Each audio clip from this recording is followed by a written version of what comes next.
تو ان کو میں بڑے کھلے دل سے ویلکم کرتا ہوں خان صاحب کے ساتھ خاص طور پہ. اور آپ جی محمد فراز یہ ان کے اعجاز صاحب کے بیٹے ہیں جو نیشنل اسمبلی کے بھی کینڈیڈیٹ رہے ہیں.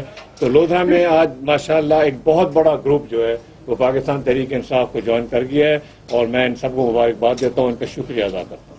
خان صاحب جی بسم اللہ الرحمن الرحیم. میں بھی میاں رفیق, میاں شفیق صاحب کو, اعجاز نون صاحب کو, باقی ہمارے دوست جنہوں نے آج تحریک انصاف جوائن کیا ہے, میں سب کو خوش آمدید کہتا ہوں.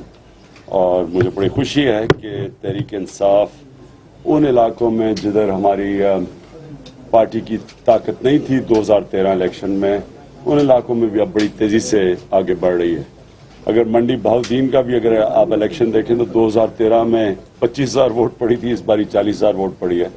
تو پی ٹی آئی کا ہر جگہ 2013 کے بعد ماشاءاللہ گراف اوپر جا رہا ہے. تو میں سب کو خوش آمدید کہتا ہوں اور انشاءاللہ یہ جو بلدیاتی الیکشن آنے والا ہے, میرا اپنا خیال یہ ہے کہ انشاءاللہ اس سے پہلے جنرل الیکشن آ جائے گا. بہرحال بلدیاتی الیکشن کی بھی ہم نے تیاری کرنی ہے اور ان علاقوں میں جدھر ہم سمجھتے ہیں کہ پارٹی کی پوزیشن مضبوط نہیں, وہاں ہم پولیٹیکل لوگوں کو اپروچ کر رہے ہیں, شامل کر رہے ہیں.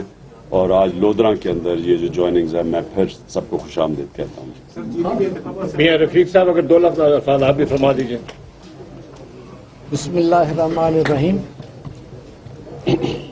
لودھرا میں ہم نے بڑی وحد گھر ہے ہمارا, ہم نے بڑی صاف ستھری سیاست کی ہے. کوئی ایک پیسے کا ہمارے علاقے میں تحصیل ناظم رہے ہیں, ہم ایم پی اے رہے ہیں وہاں سے, اور مسلم لیگ کے خلاف الیکشن لڑتے رہے ہیں. اور اتنا ہمارا ماضی جو ہے وہ اتنا صاف ستھرا رہا ہے کہ میرا خیال ہے کہ عمران خان صاحب اور جہانگیر ترین صاحب یہ تو ویسے ہی ہمارے علاقے میں رہتے ہیں, ان کو پتہ ہے کہ ہمارا وہاں پہ کتنا صاف ستھرا سیاست میں ہم لوگ وہاں پہ ہیں. اور آج کیونکہ ہم چاہتے ہیں کہ ملک میں کوئی تبدیلی آئے, کسان کاشتکار جو ہے وہ اس کے لیے کوئی نہیں کر رہا, کسان بیچارے کی گندم جو ہے وہ پڑی ہے اور کوئی اٹھانے والا نہیں ہے, چاول پڑا ہے, اور باغات کے حالات خراب ہوئے ہوئے ہیں, پولٹری کے حالات خراب ہوئے ہوئے ہیں.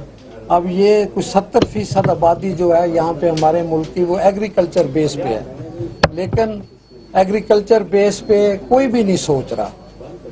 یہ انڈسٹری کے لوگ ہیں, یہ انڈسٹری کے بارے میں سوچتے ہیں. اور اب زرعی انکم ٹیکس بھی لگا دیا ہے, اور زرعی انکم ٹیکس کی صورتحال خان صاحب کو پتہ ہونی چاہیے کہ یہ جو انہوں نے آرڈیننس لے کے آئے ہیں یا بل لے کے آئے ہیں, اس میں جو نیشنل اسمبلی ہے وہ 4.5 لاکھ روپے دے رہی ہے انکم ٹیکس کی جو آمدنی ہے اس میں سے 4.5 لاکھ روپے اس کی کٹوتی کر کے, اور ذمہ دار کی کٹوتی کر رہے ہیں, 80,000 روپے اس کو اجازت دی ہے. اس کی وجہ سے زرعی انکم ٹیکس جو ہے وہ بھی ذمہ دار کو کرش کر رہا ہے. تو انشاءاللہ تعالی ہم خان صاحب کے ساتھ اور جہانگیر ترین کے ساتھ انشاءاللہ تعالی ان کو بلدیاتی الیکشن میں بھی, اور جو انشاءاللہ اگلا الیکشن آئے گا اس میں بھی انشاءاللہ تعالی ہم ڈسٹرکٹ لودھرا میں انقلاب لے کے. اعجاز نون صاحب آپ بھی غلفہ فرما دیجیے. بسم اللہ الرحمن الرحیم. آج سے ہم تحریک انصاف میں شامل ہو رہے ہیں. عمران خان صاحب کے لیڈرانہ فیصلے اور ان کی صحت اور تعلیم کے ساتھ محبت دیکھ کر ہم ان کے ساتھ شامل ہو رہے ہیں. ترین صاحب ہمارے علاقے کے ڈسٹرکٹ لودھرا کے ہیں. ان نے ہمیں حکم دیا, امان اللہ خان صاحب نے حکم دیا, ہم سب انشاءاللہ اکٹھے رہیں گے اور عمران خان صاحب کے حکم کے ہمیشہ پابندی کریں. سوال بتا دیں کہ آپ نے کہا کہ عام انتخابات سے بلدیاتی انتخابات سے پہلے ہو گئے, یہ کس بنیاد پہ آپ کہہ رہے ہیں؟ یہ میرا اندازہ ہے.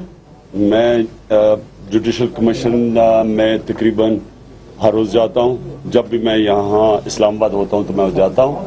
مجھے اندازہ نظر آ رہا ہے, میں جو سمجھ رہا ہوں کہ اصل بات اب جو جدھر آ گئی ہے وہ یہ ہے کہ 1,10,00,000 سے زیادہ vote print extra belt print کیے گئے ہیں, اور ان کا ریکارڈ ملنا ہے فارم 15 کے اندر, اور فارم 15 کے جو حالات ہیں وہ آپ سب کے سامنے آ جائیں گے، کیونکہ اصل تو باتیں تو سارے کرتے ہیں، ثبوت تو میں پہلے سے کہہ رہا تھا تھیلیوں میں پڑے ہوئے ہیں، اور اب فارم 15 جو طلب کر لی ہے سپریم کورٹ جوڈیشل کمیشن نے، آپ کو اس کے سامنے سچ اور حق کا خدا اوپر سچ سامنے لے آئے گا، اور اس لیے میں کہتا ہوں کہ انشاءاللہ اس سال الیکشن ہوں گے۔ خان صاحب یہ بتائیے گا کہ آج الیکشن کمیشن میں چیف الیکشن کمشنر نے ایک سماعت کے دوران ریمارکس دیے ہیں اور انہوں نے یہ کہا ہے کہ ری الیکشن کرانا گڈے گڑیا کا کھیل نہیں، اور انڈائریکٹلی کسی کا نام لیے بغیر انہوں نے کہا ہے کہ جو ری الیکشن کی بات کر رہے ہیں وہ یہ جان لیں کہ انہوں نے پہلے بھی کون سا تیر مارا تھا۔ ان کے ریمارکس پہ آپ کیا کہیں گے؟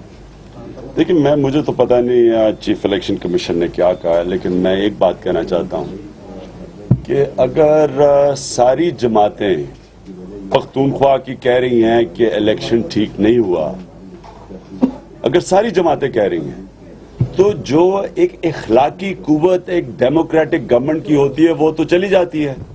دیکھیں نا، ایک ڈیموکریٹک ایک جمہوری حکومت کے پاس صرف اخلاقی قوت ہوتی ہے، بندوق کی قوت تو فوج کے پاس ہوتی ہے، وہ تو اخلاقی قوت سے حکومت کرتی ہے۔ تو جب ساری جماعتیں کہہ رہی ہیں، تحریک انصاف بھی جو کہ رولنگ پارٹی ہے، جو جیت گئی ہے الیکشن، جس نے سب سے زیادہ ووٹ لیا اس وقت بلدیاتی الیکشن میں، اور رضوان ایک منٹ، جب وہ جماعت کہہ رہی ہے ساری جماعتوں کے ساتھ مل کے کہ الیکشن مس مینج ہوا ہے، دھاندلی ہوئی ہے، ہمیں کوئی کہہ رہے ہیں تحریک انصاف نے کی، تحریک انصاف سمجھتی ہے کہ دو جماعتوں نے تو سب سے کھل کے کیا، جے یو آئی نے اور اے این پی نے، تو پھر ایک ہی طریقہ رہ گیا نا کہ پھر سے ری الیکشن کروا دیں۔ یہ نہیں، میں نے کبھی بھی نہیں یہ سمجھا تھا کہ یہ گڈا گڈی کا کھیل ہے، یہ بڑا مشکل کام ہے۔ اتنا بڑا الیکشن کروانا، 42,000 لوگوں کو الیکٹ کروانا، یہ کبھی بھی آسان کام نہیں تھا، لیکن الیکشن کمیشن کو چاہیے تھا کہ پہلے ڈمی رن کرتے، پہلے ٹرائل رن کرتے، کہ 7 ووٹ ڈالنے جا رہے ہیں جدھر 2 ووٹ ڈالنے تھے تو ٹائم زیادہ لگنا تھا، تو اس میں ان کو چاہیے تھا کہ 2 اسٹیگر کر دیتے، 2 دنوں کے اوپر کر دیتے۔ اب انہوں نے فیصلہ کیا کہ باقی الیکشن پنجاب اور سندھ کے اسٹیگر کریں گے، تو وہ اگر یہ الیکشن ٹھیک نہیں ہوا اور جو الیکٹ ہوئے ہیں لوگ وہ لوگوں کی مینڈیٹ کو ریفلیکٹ نہیں کر رہے، تو میں سمجھتا ہوں کہ ری الیکشن ہونا چاہیے۔ اب میں، اور دوسری چیز، جو اے این پی، پیپلز پارٹی اور یہ جے یو آئی اکٹھے ہو گئے ہیں، کہہ رہے ہیں جناب پرویز خٹک ریزائن کریں۔ ان تینوں نے کہا تھا کہ 2015 کے الیکشن میں، 2013 کے الیکشن میں دھاندلی ہوئی ہے، کیوں نہیں انہوں نے کہا نواز شریف کو ریزائن کریں؟ یہ کیوں منافقت، یہ دوگلا پن کیوں ہے کہ نواز شریف کے ساتھ تو آپ جا کے کھڑے ہو گئے، جب آپ خود کہہ رہے ہیں، ساری جماعتیں کہہ رہی ہیں، نون لیگ کہہ رہی ہے کہ 2013 کے الیکشن میں دھاندلی ہوئی، لیکن نواز شریف تو 4 حلقے کھولنے کے لیے نہیں تیار تھا، اور ہمیں پتہ کیوں نہیں تیار تھا کہ انہوں نے پتہ ہے دھاندلی ہوئی۔ ہم سارا الیکشن کھولنے کے لیے تیار ہیں، اور وہ کہہ رہے نہیں جی ہم نہیں کھیلتے، ہم تو جناب چاہتے ہیں گورنمنٹ ریزائن کرو۔ یہ دوگلا پن کیوں ہے؟ یہ بدنیتی ہے، اور میرے خیال میں یہ ان کو پتہ ہے کہ اگر ری الیکشن ہو گیا، اور ہم کہہ رہے ہیں فوج اور جوڈیشری کے نیچے کرواؤ، یہ بھی اگر ہم نے دھاندلی کی ہوتی تو ہم ڈرتے نواز شریف کی طرح ری الیکشن کروانے کے لیے، کیونکہ ہمیں پتہ ہے کہ انشاءاللہ اگر صاف اور شفاف الیکشن ہوئے، پہلے سے زیادہ ووٹ لیں گے، ہم تیار کھڑے ہیں ری الیکشن کے لیے۔ جو گلگت بلتستان کے الیکشن ہوئے، ان کا مطمئن ہے، ان کے نتائج جو آ رہے ہیں؟ دیکھیں جی، گلگت 2 جیت گئے اور 2 کے رزلٹ انہوں روکے ہوئے ہیں، ہم ڈیمانڈ کرتے ہیں کہ کھولے ہوئے۔ اب ذرا تماشا دیکھیں نا، پہلے تو گلگت بلتستان کے الیکشن کے اندر پہلے سے ہی انہوں نے اپنے امپائر کھڑے کر دیے تھے۔ یہ ہم نے نہیں کہا، یہ ساری جماعتوں نے کہا، پیپلز پارٹی نے کہا، یہ ہم نے کہا، ساری پارٹیز نے کہا کہ انہوں نے اپنا گورنر لے آئے ہیں وہاں، نون لیگ کا ممبر، یہ نیوٹرل سیٹ اپ تو نہ ہوا، اپنا الیکشن کمیشن لے آئے، اپنے وزیر انہوں نے کھڑے کر دیے وہاں۔ پہلے تو ادھر سے تیاری ہوگی پری پول ریگنگ کی، ہم نے سب نے کہا ہم نے عدالت میں جانے کی کوشش کی۔ اس کے بعد میاں صاحب جا کے 47 ارب روپے کا 47 ارب روپے کا پیکج دیتے ہیں گلگت بلتستان میں۔ اس سے بڑی پری پول ریگنگ کیا ہے؟ کہ اگر ہمیں پتا چل رہا ہے جی 47 ارب روپیہ فیڈرل گورنمنٹ نواز شریف کی دے رہی ہے، اور دوسری طرف ہمارے پاس دینے کے لیے کیا تھا؟ ان کے پاس ان کو کیا دینے کے لیے تھا؟ تو پہلے تو یہی ریگنگ شروع ہو گئی۔ یہ کسی دنیا کے اندر الیکٹرل پروسیس جب اناؤنس ہوتا ہے اس کی اجازت نہیں ہوتی۔ دوسرا یہ کیا، تیسرا ان کے وزیر پہنچے ہوئے تھے وہ ریلیجس افیئرز کے، زکوٰۃ اور بیت المال کے فنڈز وہاں ٹھہرے ہوئے تھے، ادھر بے نظیر انکم سپورٹ پروگرام کی پرچیاں جا رہی تھیں، سب کو پتہ ہے. اور آپ کو پتہ ہے میں 2,500 یا 3,000 پہ بنتا ہے. تو ایک تو یہ سامنے تھا، یہ ساری صاف اور شفاف الیکشن کے خلاف. پھر جو اب تماشا ہے کہ ہمارے ابھی 2 جیتے ہوئے ہیں، اور یاد رکھیں میں 2,500-3,000 پہ جیتتا ہے، تو ابھی تک رزلٹ نہیں، دو لوگوں کے رزلٹ روکے ہوئے ہیں. تو کیا ہو رہا ہے؟ 2,500-3,000 ووٹ کی گنتی نہیں ہو رہی. تو ابھی تک یامر اور اسکردو میں حلقے ہیں، ان کے رزلٹ فوراً ڈکلیئر کرنے چاہیے. 2 جگہ روکے ہوئے ہیں رزلٹس ابھی تک. اور یہاں تو آپ کا یہ یاد رکھ لیں کہ نون لیگ نے آج تک کوئی چیز صاف اور شفاف طریقے سے کی نہیں. ان کی جب بھی انہوں نے 1990 سے شروع ہوئے ہیں، اس سے پہلے جنرل ضیاء کے نیچے شروع ہوئی ہیں، پارٹی بنی ہے. اس کے بعد 1990 میں ISI کے فنڈز لیے انہوں نے، جنرل دورانی کی پٹیشن سپریم کورٹ میں، اور سپریم کورٹ نے کہا کہ تحقیقات کرو، ابھی تک تحقیقات نہیں ہو رہی. ادھر سے شروع ہوئے ہیں، تب انہوں نے فنڈز لیے ہیں 1990 میں. اور جب یہ الیکشن لڑتے ہیں یہ امپائر ساتھ ملا کے کھیلتے ہیں. ہاں سر، بجٹ کا بتا دیں، بتائیں بجٹ کے بارے میں، اور دوسرے بتائیں کہ آپ قومی اسمبلی میں بجٹ پہ تقریر کریں گے. بجٹ کے اوپر کیا بتانا ہے؟ سب کو پتا ہے بجٹ میں کیا ہے. بجٹ کے اندر سب سے بڑی چیز یہ ہے کہ غریب امیر کو فائدہ پہنچائے گا. امیر سے ٹیکس لے کے غریب پہ نہیں خرچ ہوگا، غریب سے ٹیکس لے کے انڈائریکٹ ٹیکس لے رہی، یعنی قیمتیں مہنگی کر کے ٹیکس امیر کو پیسہ پہنچایا جائے گا. سارے قرضے جو حکومت لے رہی ہے، اور ان کے آنے پہ ریکارڈ قرضہ لیا ہے انہوں نے. ان دونوں پیپلز پارٹی اور نون لیگ کے 7 سال میں 37,000 سے قرضہ گیا 1 لاکھ پہ. ہر پاکستانی کے اوپر قرضہ تھا 37,000، آج 1 لاکھ پہنچ گیا. قرضے لیتے جا رہے ہیں، قرضے پہ یہ میٹرو کی طرح پروجیکٹس بنا رہے ہیں کمیشنز کے لیے. لیکن نہ انہوں نے جو اصل اس ملک میں لوگ ہیں کسان، ان کو کوئی فائدہ پہنچایا ہے، نہ انہوں نے تعلیم کے اوپر پیسہ خرچ کیا ایکسٹرا، نہ انہوں نے ہسپتالوں کے حالات بہتر کیے ہیں، نہ صاف پینے کا پانی لوگوں کو جس کی وجہ سے 2.5 لاکھ بچہ مرتا ہے اس کے اوپر کچھ کیا ہے. یہ میٹرو بنا کے سارا لوگوں کو دکھانے کے لیے، اور اس کے اوپر کروڑوں روپے لوگوں کے ٹیکس کے پیسے کی ایڈورٹائزمنٹ، اپنی تصویریں دکھا دی. یہ پاکستانی قوم پاگل نہیں بن سکتی.